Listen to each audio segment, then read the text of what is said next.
दोस्तों सर्दियों में अगर आपने ये रेसिपी नहीं बनाई तो कुछ भी नहीं बनाया। यहाँ पे देखिए सबसे पहले हमने 2 बैंगन लेने हैं। बैंगन की हमने यहाँ पे इस तरह से कटिंग करनी है। कटिंग आप किसी तरह से भी कर सकते हैं, बड़े साइज़ के बैंगन ले लें, मैंने यहाँ पे थोड़े से छोटे लिए हैं। तो बैंगन को हम एक बाउल में शिफ्ट करेंगे। यहाँ पे इसकी मैरिनेशन करेंगे। लाल मिर्च का पाउडर, धनिया का पाउडर शामिल करेंगे, गरम मसाला शामिल कर देंगे, नमक शामिल कर देंगे, यहाँ पे थोड़ी सी अजवाइन शामिल करेंगे।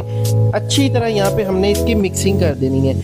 अच्छी तरह मिक्सिंग करने के बाद दोस्तों यहाँ पे देखिए मसाला बैंगनों को अच्छी तरह चिपक चुका है। तो यहाँ पे हमने 2 टेबलस्पून इसके अंदर बेसन शामिल करना है, थोड़ा सा पानी डालना है और इसको अच्छी तरह मिक्स कर देना है। इतना का हमने इसको पतला करना है कि इसके ऊपर देखिए इस तरह से बेसन अच्छी तरह लग जाए। यहाँ पे मैं सरसों का ऑयल इस्तेमाल करूँगा, आप कुकिंग ऑयल का भी इस्तेमाल कर सकते हैं। इसको थोड़ा सा गर्म करेंगे तो इंशाल्लाह ताला आप इस तरीके से बैंगन बनाएंगे, आपको मछली से ज़्यादा मज़ा आएगा। तो यहाँ पे देखिए बैंगन डालने के बाद हमने इसको 5 से 6 मिनट के लिए दोनों साइडों से गोल्डन कलर देना है, खूबसूरत सा हमने इसको फ्राई करना है। देखिए एक साइड से पहले इस तरह इसकी साइड चेंज करेंगे और फिर इसकी दूसरी साइड से इसको इसी तरह से कलर देंगे।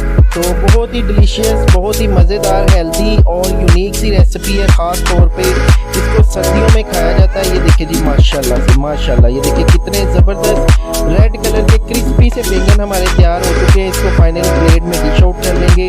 ऊपर लेमन का रस निचोड़ देंगे, ऊपर थोड़ा सा चाट का मसाला छिड़क देंगे और यहाँ पे हमने इसको अच्छी तरह मिक्स कर देना है। तो वीडियो आपको अच्छी लगे तो आपने हमारे अकाउंट को फॉलो करना है। और यहाँ पे देखिए माशाल्लाह से इसकी फाइनल लुक देखिए। अभी इसको तोड़ते हैं। बिस्मिल्लाहिर्रहमानिर्रहीम। देखिए माशाल्लाह माशाल्लाह।